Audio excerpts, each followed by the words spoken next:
ನಮಸ್ಕಾರ ವೀಕ್ಷಕರೇ, ನಿತ್ಯ ಸಂಜೀವಿನಿ ಕಾರ್ಯಕ್ರಮಕ್ಕೆ ಸ್ವಾಗತ. ನಾನು ಮಂಜೇಶ್. ನಮ್ಮ ಜೊತೆ ಅಂತಾರಾಷ್ಟ್ರೀಯ ಖ್ಯಾತ ಗರ್ಭಧಾರಣ ತಜ್ಞರಾದಂಥ ಡಾಕ್ಟರ್ ಶರತ್ ಕುಮಾರ್ ಇದ್ದಾರೆ. ಲೈಂಗಿಕ ಸಮಸ್ಯೆ, ಈಗ ಹೊಸದಾಗಿ ಮದುವೆ ಆದವ್ರಿಗೂ ಲೈಂಗಿಕ ಸಮಸ್ಯೆ ಅನ್ನೋದು ತುಂಬ ದಿನ ಕಾಡುತ್ತೆ. ಅವರು ಏನೊಂದು ಲೈಂಗಿಕ ಸಮಸ್ಯೆ ಆಗ್ತಾಯಿದೆಯಲ್ಲ ಅಂತ ಹೇಳ್ಕೊಳ್ಳಿಕ್ಕಾಗೋದಿಲ್ಲ, ತುಂಬ ಮುಜುಗರಕ್ಕೊಳಗಾಗ್ತಾರೆ, ಒಂದು ಸಂಕುಚಿತ ಮನೋಭಾವನೆಯಿಂದ ನೋಡ್ತಾ ಇರ್ತಾರೆ. ಈಗ ತುಂಬ ಜನ ಮದುವೆ ಆದಮೇಲೆ ಸಾಕಷ್ಟು ವರ್ಷಗಳ ನಂತರ ಲೈಂಗಿಕ ಸಮಸ್ಯೆ ಕಾಡುತ್ತೆ. ಅವರು ಕೂಡ ಇಷ್ಟು ದಿವಸ ಗಂಟೆ ಚೆನ್ನಾಗಿತ್ತು, ಇವಾಗ ಲೈಂಗಿಕ ಸಮಸ್ಯೆ ಅಂತ ಹೇಳಿದ್ರೆ ಎಲ್ಲಿ ಜನ ಇದು ಮಾಡ್ಕೊಳ್ತಾರೋ ಅಂತ ಅವರು ಯಾರು ವೈದ್ಯರ ಹತ್ರ ತೋರಿಸ್ಕೊಳ್ಳೋದಿಲ್ಲ, ಅವರು ಕೂಡ ಹಾಗೆ ಇದ್ಬಿಡ್ತಾರೆ. ಇದೇ ರೀತಿ ಸಾಕಷ್ಟು ಕುಟುಂಬಗಳು ಬೀದಿ ಪಾಲಾಗಿವೆ, ಕುಟುಂಬಗಳು ಒಡೆದೋಗಿವೆ. ಇದೇ ರೀತಿ ಹಲವಾರು ಸಮಸ್ಯೆಗಳ ಬಗ್ಗೆ ನಾನು ಡಾಕ್ಟರ್ ಜೊತೆ ಚರ್ಚೆ ಮಾಡ್ತೀನಿ. ನೀವು ಕೂಡ ಕರೆ ಮಾಡಿ ಡಾಕ್ಟರ್ ಜೊತೆ ನೇರವಾಗಿ ಮಾತಾಡ್ಬೋದು. ಇದೇ ಇವತ್ತಿನ ವಿಶೇಷ ನಿತ್ಯ ಸಂಜೀವಿನಿ.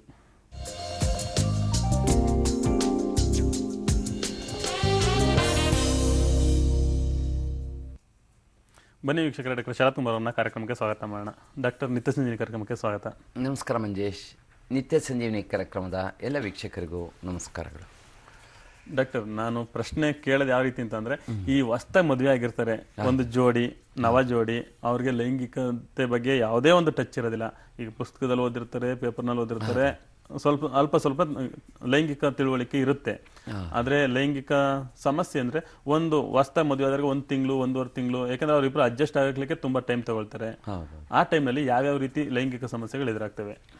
ನೋಡಿ, ಇದಕ್ಕೆ ನಾವು ಈ ಮದುವೆ ಆದ ಹೊಸದರಲ್ಲಿ ಆಗತಕ್ಕಂತಹ ಸಮಸ್ಯೆಗಳಿಗೆ ಈ ಫಸ್ಟ್ ಮಂತ್ ಬ್ಲೂಸ್ ಅಂತ ಅಂತೀವಿ. ಅಂತಂದರೆ ಹೊಸ ವಿವಾಹಿತರು ಏನಿರ್ತಾರೆ ಅವರಿಗೆ ಹಲವಾರು ತೊಂದರೆಗಳು ಬರಬಹುದು. ಮೊದಲನೇದಾಗಿ ಅವರಲ್ಲಿ ಇನ್ನೂ ಮಾನಸಿಕವಾಗಿ ಒಬ್ರಿಗೊಬ್ರಿಗೆ ಅಂಡರ್ಸ್ಟ್ಯಾಂಡಿಂಗ್ ಇಲ್ಲ, ಅದರಿಂದ ಮಾನಸಿಕ ತೊಂದರೆಗಳು ಉಂಟಾಗಬಹುದು. ಅಂತಂದರೆ ಅದೊಂಥರ ಟೆನ್ಷನ್ ಅಂತ ಅಂತೀವಿ. ಹುಡುಗನಿಗೆ ಏನು ಟೆನ್ಷನ್ ಅಂತಂದರೆ ತನ್ನ ಸಂಗಾತಿನ ತೃಪ್ತಿಪಡಿಸೋಕ್ಕಾಗುತ್ತೋ ಇಲ್ವೋ ಅನ್ನೋ ಒಂದು ಟೆನ್ಷನ್ನಲ್ಲಿ ಅವನಿಗೆ ಶೀಘ್ರ ಸ್ಖಲನ ಆಗ್ತಾ ಇರ್ತದೆ. ಸಂಗಾತಿನ ಮುಟ್ಟಿದ ತಕ್ಷಣ ಔಟ್ ಆಗಿಬಿಟ್ಟಿರ್ತದೆ.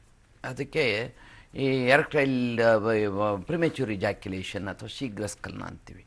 ಶೀಘ್ರ ಸ್ಖಲನಕ್ಕೆ ಬಹಳಷ್ಟು ಕಾರಣ ಅಂತಂದರೆ ದುಗುಡ, ಅಂದರೆ ಒಂದು ಆತಂಕ, ತಾನು ಪರ್ಫಾರ್ಮ್ ಮಾಡಲಿಕ್ಕಾಗುತ್ತೋ ಇಲ್ವೋ ಅಂತ. ಈಗ ಉದಾಹರಣೆಗೆ ಒಬ್ಬ ಕೆಲಸಕ್ಕೆ ಹೋದಂಥ ಅಭ್ಯರ್ಥಿ ಇಂಟರ್ವ್ಯೂನಲ್ಲಿ ಏನೇ ಕ್ವಶನ್ ಕೇಳಿದ್ರು ಏನೂ ಅವನಿಗೆ ಜ್ಞಾಪಕ ಬರ್ತಿರೋದಿಲ್ಲ. ಫೇಸ್ ಮಾಡ್ತೀನಿ ಅನ್ನೋ ಚಾಲೆಂಜ್ ಇದ್ದರೆ ಅವನಿಗೇನು ಎಲ್ಲ ಓದಿರ್ತಾನೆ, ಅಲ್ಲಿ ಕೇಳಿದ ತಕ್ಷಣ ಬೆಬ್ಬೆಬ್ಬೆ ಅಂತಿರ್ತಾನೆ.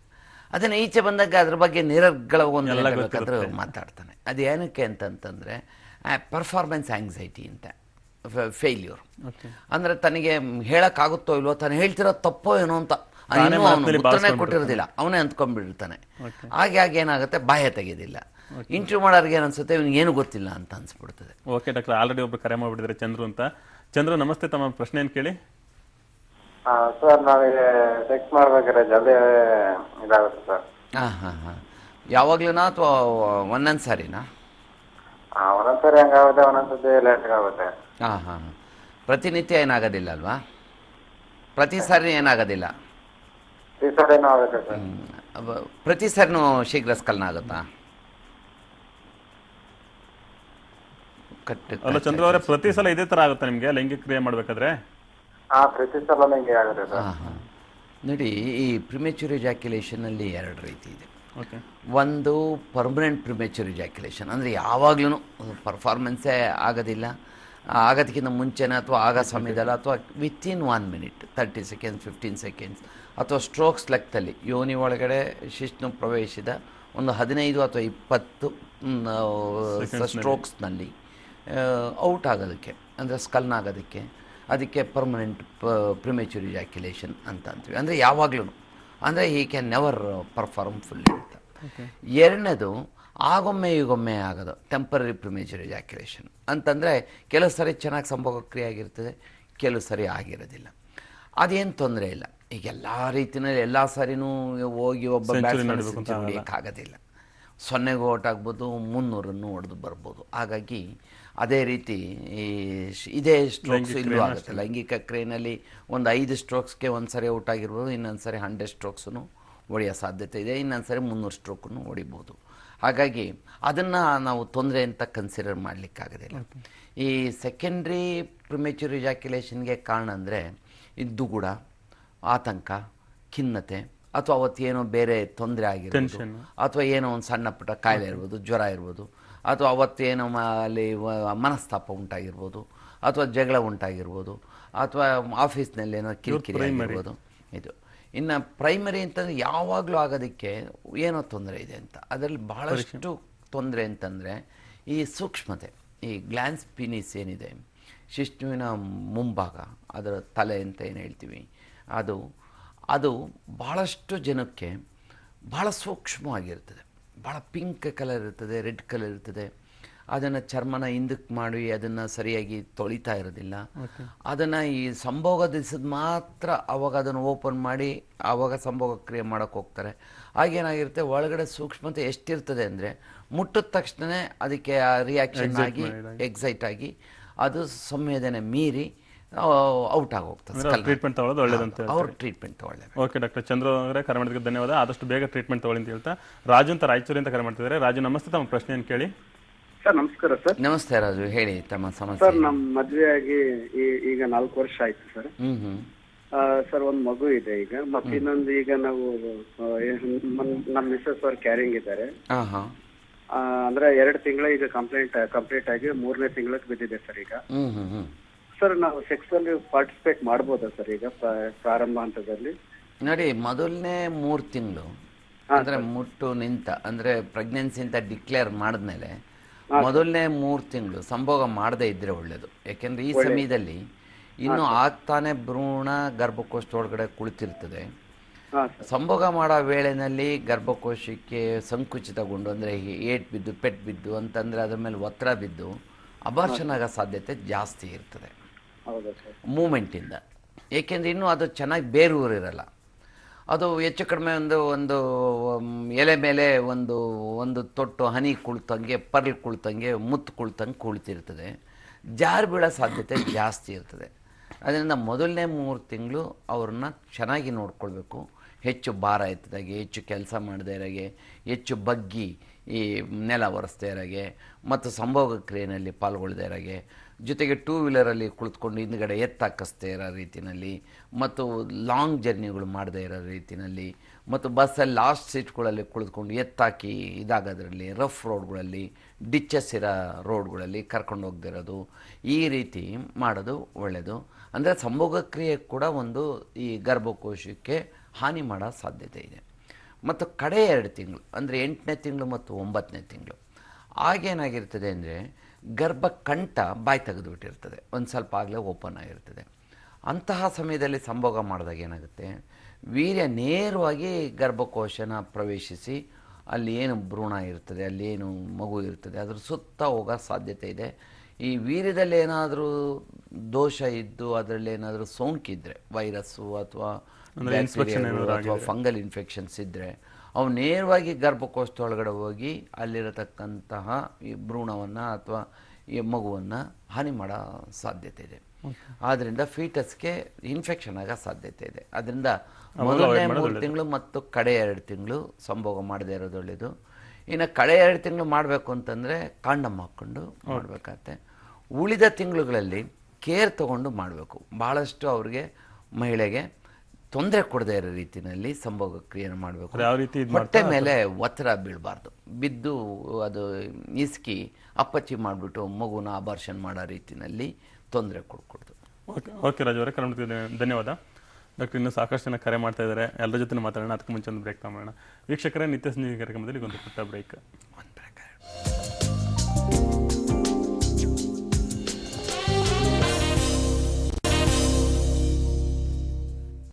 ಬ್ರೇಕ್ ನಂತರ ನಿತ್ಯ ಸಂಜೀವಿನಿ ಕಾರ್ಯಕ್ರಮಕ್ಕೆ ಮತ್ತೊಮ್ಮೆ ಸ್ವಾಗತ.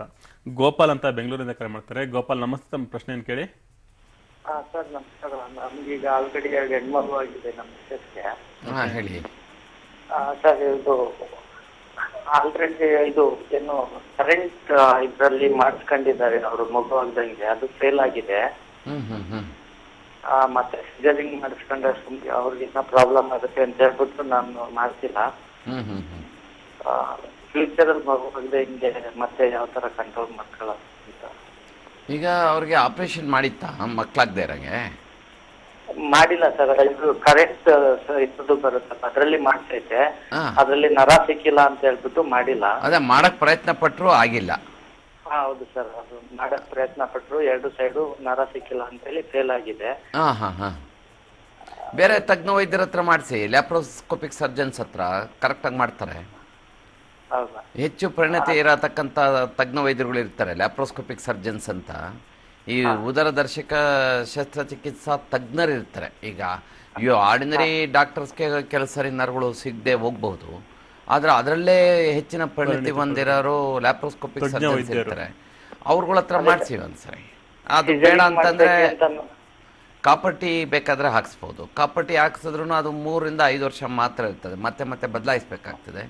ಇಲ್ಲಾಂದರೆ ನೀವು ವ್ಯಾಸೆಕ್ಟಮಿ ಮಾಡಿಸ್ಬಿಡಿ, ವಾಸ್ಟ್ ಡಿಫ್ರೆನ್ಸ್ ಅಂತ. ಅಂದರೆ ನಿಮ್ಮ ವೀರ್ಯ ನಳಿಕೆ ಏನಿದೆ ಅದನ್ನು ಬೇಕಾದರೆ ಆಪ್ರೇಟ್ ಮಾಡಿಸ್ಕೊಂಬಿಡಿ. ಅಂದರೆ ಪುರುಷರ ಸಂತಾನ ಹರಣ ಶಸ್ತ್ರಚಿಕಿತ್ಸೆ.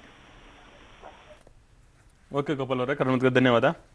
ಡಾಕ್ಟರ್, ಈಗ ನೀವು ಹೇಳಿದ್ರಿ ಈಗ ಆಪರೇಷನ್ ಮಾಡಿಸ್ಕೊಂಡ್ರೆ ಒಳ್ಳೇದಂತ. ಈಗ ಆಪರೇಷನ್ ಮಾಡಿಸ್ಕೊಳ್ತಾರೆ ಕೆಲವು ಜನ, ಮತ್ತೆ ಅವ್ರಿಗೆ ಮಗು ಏನಾದ್ರು ನೆಕ್ಸ್ಟ್ ಮುಂದಕ್ಕೆ ಬೇಕು ಅಂತಂದ್ರೆ ಅದನ್ನ ಮತ್ತೆ ರೀಕನೆಕ್ಟ್ ಮಾಡ್ಕೋಬಹುದು. ಮರುಜೋಡಣೆ ಮಾಡ್ಬೋದು. ಅಂಡನಳಿಕೆಗಳು ಅಥವಾ ವೀರ್ಯನಳಿಕೆಗಳನ್ನ ಒಂದು ಸಾರಿ ಕಟ್ ಮಾಡಿದ್ಮೇಲೆ ಮತ್ತೆ ಮರುಜೋಡಣೆ ಮಾಡ್ಬೋದು. ಆದರೆ ಮರುಜೋಡಣೆ ಸಕ್ಸಸ್ ರೇಟು ಕೇವಲ 60% ಇರುತ್ತೆ. ಜೋಡಣೆ ಚೆನ್ನಾಗಿ ಮಾಡ್ಬೋದು, ಅದು 100% ಕರೆಕ್ಟಾಗಿ ಜೋಡಿಸ್ಬಿಡ್ಬೋದು. ಆದ್ರೆ ಅವು ಕೆಲಸ ಮಾಡ್ತದೆಯೇ, ಕಾರ್ಯತತ್ಪರತೆ ಇರ್ತದೆಯೇ, ಅದ್ರ ಮೂಲಕ ಅಂಡನ ವೀರ್ಯಾಣು ಒಳಗೆ ಹೋಗ್ತದೆಯೇ, ಭ್ರೂಣ ಆದಮೇಲೆ ಮತ್ತೆ ವಾಪಸ್ ಬಂದು ಕುಳ್ಕೊಳ್ತದೆಯೇ ಅನ್ನೋದು ಸ್ವಲ್ಪ 140% ಡೌಟ್ ಇರ್ತದೆ. ಅಂದರೆ ಈಗ ಒಂದು ಟ್ಯೂಬ್ ಕಟ್ಟಾಗಿದೆ ಅಂತ ಇಟ್ಕೊಳ್ಳಿ, ಕಟ್ಟಾಗಿರೋದನ್ನ ನಾವು ಮತ್ತೆ ಜೋಡಣೆ ಮಾಡ್ತೀವಿ. ಜೋಡಣೆ ಮಾಡಿದಾಗ ಅಲ್ಲಿ ಮತ್ತೆ ನೀರು ಸರಾಗಿ ಹೋಗುತ್ತೆ, ಮೊದಲಷ್ಟೇ ಸ್ಪೀಡಾಗಿ ಹೋಗುತ್ತೆ ಅನ್ನೋದು ಡೌಟು. ಅಂದ್ರೆ ಒಂದು ಡ್ಯಾಮೇಜ್ ಆಗಿರ್ತದೆ. ಹೌದೌದು. ಹಾಗಾದ್ರಿಂದ 100% ಗ್ಯಾರಂಟಿ ಕೊಡೋಕ್ಕಾಗಲ್ಲ, ಮಕ್ಕಳಾಗೇ ಆಗ್ತವೆ ಅಂತ. 60% ಸಕ್ಸಸ್ ರೇಟು ಇದೆ ಮರುಜೋಡಣೆಯಲ್ಲಿ. ಅಂಡನಳಿಕೆಗಳು ಅಥವಾ ವೀರ್ಯನಳಿಕೆ ಯಾವುದೇ ಆಗಲಿ ಮರುಜೋಡಣೆ ಮಾಡ್ಬೋದು. ಓಕೆ ಡಾಕ್ಟರ್, ಶಿವಶಂಕರ್ ಅಂತ ಬೆಂಗಳೂರಿಂದ ಕರೆ ಮಾಡ್ತಿದ್ದಾರೆ. ಶಿವಶಂಕರ್ ನಮಸ್ತೆ, ತಮ್ಮ ಪ್ರಶ್ನೆ ಏನು ಕೇಳಿ. ನಮಸ್ಕಾರ ಡಾಕ್ಟರ್. ನಮಸ್ತೆ ಶಿವಶಂಕರ್, ಹೇಳಿ ತಮ್ಮ ಪ್ರಶ್ನೆ ಏನು. ಡಾಕ್ಟರ್, ನಾನು ಏಜ್ 47. ನಾನು ಸ್ವಲ್ಪ ಡಯಾಬಿಟಿಕ್, ಟೈಪ್ 2 ಡಯಾಬಿಟಿಕ್. ಒಂದು 6-7 ಮಂತ್ಸ್ ನನಗೆ ಯಾಕೋ ಸೆಕ್ಸ್ ಬಗ್ಗೆ ಬಹಳ ಇಂಟ್ರೆಸ್ಟ್ ಕಮ್ಮಿ ಇದೆ ಡಾಕ್ಟ್ರೆ. ಅದೇ ನೋಡಿ, ಇದಕ್ಕೆ ಡಯಾಬಿಟಿಕ್ ಪಿನೋಪತಿ ಅಂತ ಅಂತೀವಿ. ಈ ಶುಗರ್ ಇರೋರಿಗೆ, ಡಯಾಬಿಟಿಸ್ ಇರೋರಿಗೆ ಈ ನರಮಂಡಲಗಳು ಡ್ಯಾಮೇಜ್ ಆಗ್ತಾ ಹೋಗ್ತವೆ. ಈ ಶುಗರ್ ಡಯಾಬಿಟಿಸ್ನಲ್ಲಿ ಪ್ರಪ್ರಥಮ ನರಗಳು ಡ್ಯಾಮೇಜ್ ಆಗೋದು, ಅಂದರೆ ಅದರಲ್ಲಿ ತೊಂದರೆ ಉಂಟಾಗೋದು ಅಂತಂದರೆ, ವ್ಯತ್ಯಯ ಉಂಟಾಗೋದು ಅಂದರೆ ಈ ಪೀನೇಲ್ ನರು ಅಂತಂದರೆ ಈ ಡಾರ್ಸಲ್ ಪೀನೇಲ್ ನರು, ಶಿಶ್ನುವಿಗೆ ಹೋಗತಕ್ಕಂತಹ ನರಮಂಡಲ. ಇದರಲ್ಲಿ ಏನಾಗುತ್ತೆ, ನರಗಳು ತಮ್ಮ ಸಂವೇದನೆಯನ್ನು ಕಳ್ಕೊಳ್ತದೆ, ಸೂಕ್ಷ್ಮತೆಯನ್ನು ಕಳ್ಕೊಳ್ತವೆ. ಅದರಲ್ಲಿ ಏನು ಟಚ್ ಮಾಡಿದ್ರೆ ಏನೋ ಒಂದು ಸೆನ್ಸೇಷನ್ ಇರಬೇಕು, ಅದು ಕಡಿಮೆ ಆಗ್ತಾ ಹೋಗ್ತದೆ. ಮತ್ತು ಸಿಂಪಥೆಟಿಕ್ ಪ್ಯಾರಾಸಿಂಪಥೆಟಿಕ್ ನರ್ವ್ಸ್ ಕೂಡ ಡ್ಯಾಮೇಜ್ ಆಗಿ ನಿಮಿರಿಕೆ ದೋಷ ಉಂಟಾಗುತ್ತೆ. ಹೀಗೆ ಬಿಟ್ಟರೆ ಮುಂದಕ್ಕೆ ಏನಾಗುತ್ತೆ, ಪೆರಿಫರಲ್ ನ್ಯೂರೈಟಿಸ್ ಆಗುತ್ತೆ. ಅಂತಂದರೆ ಈ ಕೈಗಳು ಕಾಲುಗಳು ಎಲ್ಲ ಅದರಕ್ಕೆ ಶುರುವಾಗ್ತದೆ. ಜೊತೆಗೆ ಕಾಲುಗಳು ಸ್ಪರ್ಶತೆ ಕೂಡ ಕಳ್ಕೊಂಡು ಡಯಾಬಿಟಿಕ್ ಫುಟ್ ಆಗ್ತದೆ. ಅಂದರೆ ಬೆಂಕಿ ಮೇಲೆ ನಡೆದ್ರೂ ಗೊತ್ತಾಗದೆ ಹೋಗ್ಬೋದು, ಮುಳ್ಚುಚ್ಚಿದ್ರೂ ಗೊತ್ತಾಗದೆ ಹೋಗ್ಬೋದು, ಏನಾದರೂ ಒಂದು ಪ್ರಾಣಿ ಕಚ್ಚಿದ್ರು, ಚೇಳು ಕಚ್ಚಿದ್ರು, ಹಾವು ಕಚ್ಚಿದ್ರು ಗೊತ್ತಾಗ್ತದೆ. ಈ ರೀತಿ ಅಲ್ಲಲ್ಲ, ಎರಡನೇ ಹಂತದಲ್ಲಿ ಹೇಳ್ತಾ ಇದ್ದೆ. ಮೊದಲನೇ ಹಂತ ಫಸ್ಟ್ ಡ್ಯಾಮೇಜ್ ಆಗೋದು ಪೀನೇಲ್ ನರ್ವು. ಆಗ ನೀವು ಸರಿಯಾದ ಚಿಕಿತ್ಸೆ ತೊಗೊಳ್ಳದೆ ಹೋದರೆ ಮುಂದಕ್ಕೆ ಏನೇನು ಆಗಬಹುದು ಅಂತ, ನಿಮ್ಗಾಗುತ್ತೆ ಅಂತ ಹೇಳ್ತಿಲ್ಲ, ನೀವು ಆ ಥರ ಅರ್ಥ ತೊಗೊಳ್ಬೇಡಿ, ಜನರಲಾಗಿ ಆನ್ಸರ್ ಮಾಡ್ತಾ ಇದ್ದೀನಿ. ಜೊತೆಗೆ ಡಯಾಬಿಟಿಕ್ ರೆಟಿನೋಪತಿ ಆಗೋ ಸಾಧ್ಯತೆ ಇದೆ. 3ನೇ ಹಂತದಲ್ಲಿ ಕಣ್ಣಿನ ನರ ದೋಷ ಉಂಟಾಗಿ ದೃಷ್ಟಿನೇ ಕಳ್ಕೊಳ್ಬೋದು. ಹಾಗಾಗಿ ಈಗಲೇ ನೀವು ಅದನ್ನು ಸರಿಪಡಿಸ್ಕೊಳ್ಳೋದು ಒಳ್ಳೆಯದು. PRP ಮಾಡಿಸ್ಕೊಳ್ಳಿ, ಪ್ಲಾಟ್ಲೆಟ್ ರಿಚ್ ಪ್ಲಾಸ್ಮಾನ ನೇರವಾಗಿ ಶಿಶ್ನುಗೆ ಇಂಜೆಕ್ಟ್ ಮಾಡಿಸ್ಕೊಂಡು ನಿಮ್ಗೇನು ನರ ಡ್ಯಾಮೇಜ್ ಆಗಿದೆ ಅದನ್ನು ಸರಿಪಡಿಸ್ಕೊಳ್ಳೋದು ಒಳ್ಳೆಯದು. ಓಕೆ ಶಿವಶಂಕರ್ ಅವರೇ, ಆದಷ್ಟು ಬೇಗ ಟ್ರೀಟ್ಮೆಂಟ್ ತೊಗೊಳ್ಳಿ ಅಂತ ಡಾಕ್ಟರ್ ಹೇಳ್ತಿದ್ದಾರೆ. ವೀಕ್ಷಕರೇ, ನಿಮಗೂ ಸಾಕಷ್ಟು ಜನ ಟ್ರೈ ಮಾಡ್ತಾ ಇರ್ತೀರಿ, ಕಾಲ್ ಸಿಕ್ಕಿರೋದಿಲ್ಲ. ಅಡ್ರೆಸ್ ತೋರಿಸ್ತೀನಿ, ಅದಕ್ಕೂ ಮುಂಚೆ ಒಂದು ಬ್ರೇಕ್ ತೊಗೊಂಡ್ಬರ್ತೀನಿ. ಈಗ ಒಂದು ಪುಟ್ಟ ಬ್ರೇಕ್.